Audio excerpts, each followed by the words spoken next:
Om Swastiastu. Perkenalkan, nama saya Madiang Kusmayana, NIM 1817041127. Pada kesempatan kali ini saya akan mempresentasikan proposal bisnis saya yang berjudul Source of Live for Life. Baik, yang pertama ada latar belakang. Latar belakang yang pertama adalah banyaknya jumlah pohon sirsa di Desa Kayu Putih, dan yang kedua kurangnya pemanfaatan terhadap daun sirsa. Di zaman sekarang banyak penyakit-penyakit yang bisa menyerang tubuh, baik penyakit yang berat atau ringan, terlihat atau tidak terlihat, sampai kepada penyakit yang dapat disembuhkan atau yang tidak dapat disembuhkan. Dengan berbagai penyakit yang ada, maka otomatis obat-obatan pun diproduksi, dari obat tradisional sampai yang modern, yang seperti yang ada di apotek-apotek, baik yang berbentuk tablet, kapsul, atau sirup. Obat-obatan ini dapat terbuat dari bahan nabati atau hewani. Salah satu bahan nabati yang saat ini terpercaya sebagai obat yang ampuh yaitu buah sirsa.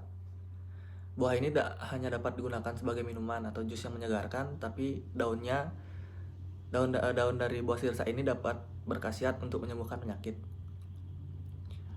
Melihat peluang banyaknya jumlah pohon sirsa di Desa Kayu Putih dan manfaatnya yang sudah tidak diragukan, walau masih tergolong dalam obat tradisional, maka Source of Live for Life berusaha untuk memproduksi daun dari buah sirsa ini menjadi minuman obat tradisional yang dapat menyembuhkan penyakit. Selanjutnya ada visi usaha saya, yaitu menjadikan usaha ramuan daun sirsa yang berkualitas sebagai usaha unggulan di Desa Kayu Putih. Yang kedua ada misi, yaitu memproduksi produk ramuan daun sirsa yang berkualitas, menampung SDM lokal, mengembangkan SDM yang berkompeten dengan menciptakan lingkungan kerja yang baik, dan yang terakhir memaksimalkan SDM yang tersedia di Desa Kayu Putih berupa ramuan daun sirsa. Tujuan proposal bisnis saya ini yaitu mendapatkan keuntungan, yang kedua membuka lapangan usaha bagi masyarakat Desa Kayu Putih, memenuhi permintaan ramuan daun sirsa di Buleleng dan kemudian meluas ke seluruh Bali, dan yang terakhir memaksimalkan pemanfaatan daun sirsa di Desa Kayu Putih. Selanjutnya ada deskripsi usaha.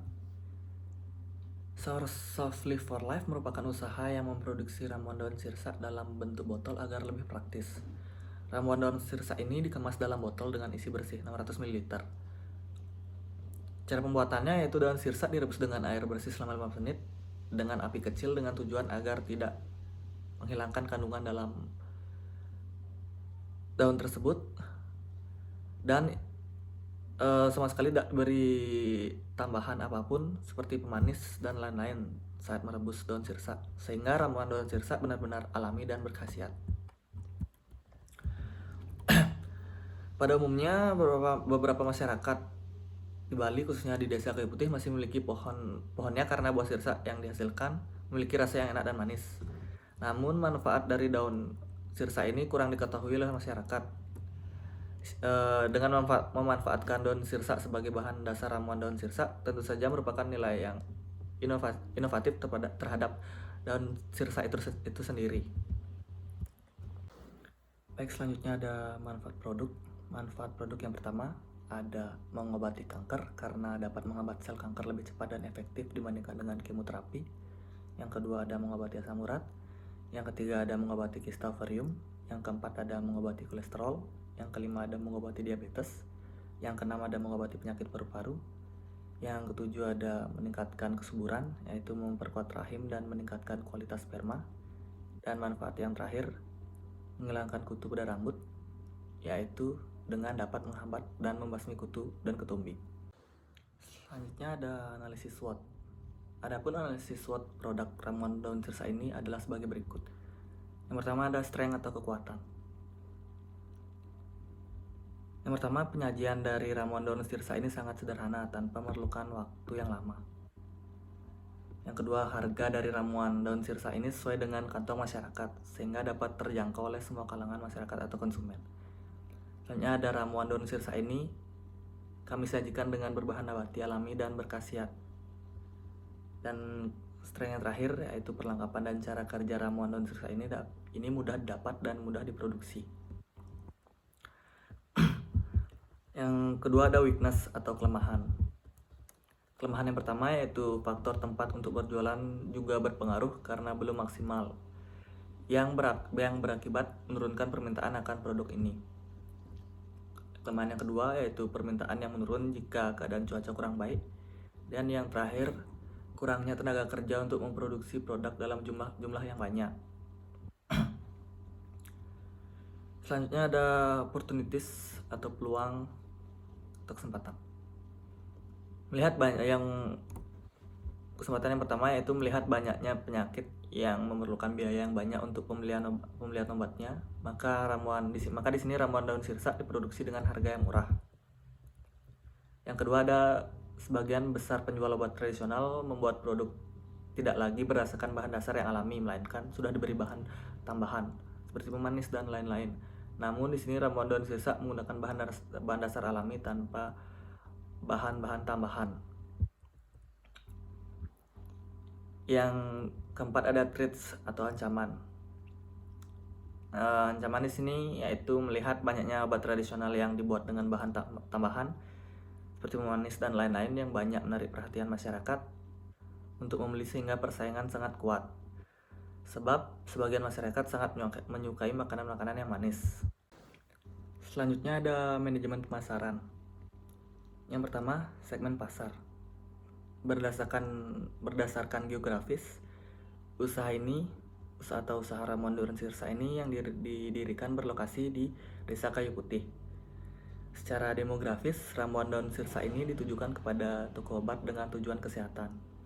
Dan secara psikografis, ramuan daun sirsa ini ditujukan kepada seluruh kalangan masyarakat, khususnya di Buleleng. Yang kedua ada target pasar. Target pasar di sini pada umumnya adalah toko obat dan masyarakat di Buleleng, mengingat banyaknya khasiat dari ramuan daun sirsa ini terhadap kesehatan. Yang ketiga ada strategi pemasaran. Proses pemasaran di sini dilakukan melalui media sosial seperti Instagram, Facebook, dan lain-lain, yaitu dengan mengunggah gambarnya yang menarik, berisi caption yang menarik juga. Selain itu, di sini juga mempromosikannya melalui media cetak seperti memasang iklan pada koran atau majalah. Selanjutnya ada aspek produksi. Seperti pada gambar, yang pertama ada melakukan proses pemilihan daun sirsa. Selanjutnya daun sirsa direbus, lalu air dari rebusannya tersebut disaring. Selanjutnya dilakukan pengemasan pada hasil dari saringan daun sirsa tersebut. Selanjutnya ada aspek keuangan. Yang pertama yaitu biaya investasi dan mesin. Yang pertama yaitu panci dengan jumlah 2 unit dengan harga 55.000. Yang kedua ada kompor yang jumlah 1 unit dengan harga 500.000. Yang ketiga ada saringan 1 unit dengan harga 15.000. Di sini saya ambil contoh investasi selama 2 tahun, yaitu harga jumlah yang tadi seharga Rp625.000. Rp625.000 ini dibagi 2 tahun, yaitu dibagi 24 maksud saya. Jadi jadi biaya yang diperlukan per bulannya yaitu 26.000 sekian per bulan. Selanjutnya ada biaya tidak tetap atau variabel. Seperti kita lihat pada tabel. Barang yang pertama yaitu daun sirsa yang diperlukan di sini 1 kg dengan harga 1 kilogramnya itu 5.000. Yang kedua ada botol yang di sini diperlukan 150 buah dengan harga 1 buahnya yaitu Rp1.000. Dan yang ketiga ada tutup botol yang diperlukan sama juga 150 buah dengan harga 1 buahnya yaitu 500. Dan yang terakhir ada label juga sama 150 buah yang diperlukan dengan harga 1 buahnya yaitu Rp250. Jadi jumlah 1 kali produksinya itu yaitu 267.500. Jika 1 bulannya dilakukan 2 kali produksi, maka 267.500 dikali 2, jadi dapat harga 535.000 per bulan harga biaya variabelnya. Selanjutnya ada biaya tetap.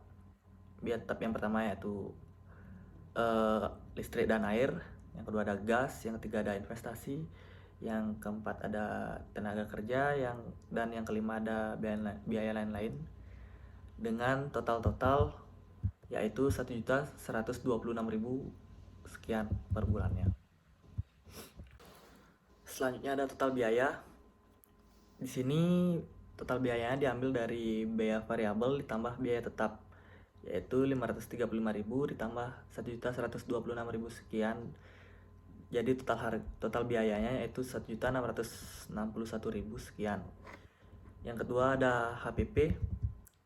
HPP di sini diambil dari total biaya dibagi jumlah produksi, yaitu total biayanya 1.661.000 sekian dibagi jumlah produksinya yaitu 300 botol. Jadi HPP-nya Rp6.000. Selanjutnya ada penerimaan kotor. Diambil dari harga jual dikali jumlah produksi yang dijual, yaitu harga jualnya 15.000 dikali 300 pieces maksudnya, yaitu harga penerimaan kotornya itu 4.500.000 per bulannya. Yang selanjutnya ada laba diambil dari penerimaan kotor dikurang total biaya, yaitu penerimaan kotornya 4.500.000 dikurang 1.661.000 sekian. Jadi total labanya itu 2.838.000 sekian. Selanjutnya ada BEP produksi. BEP produksi diambil dari total biaya dibagi harga, jadi 1.661.000 sekian dibagi 15.000. Jadi total BEP produksinya yaitu 111 botol. Yang terakhir ada BEP harga, diambil dari total biaya dibagi jumlah produksi yang dijual, yaitu 1.661.000 sekian dibagi 300 pieces, jadi dapat BEP harga yaitu Rp6.000 per botol. Baik, sekian video presentasi dari saya ucapkan terima kasih. Mohon maaf apabila ada kesalahan kata.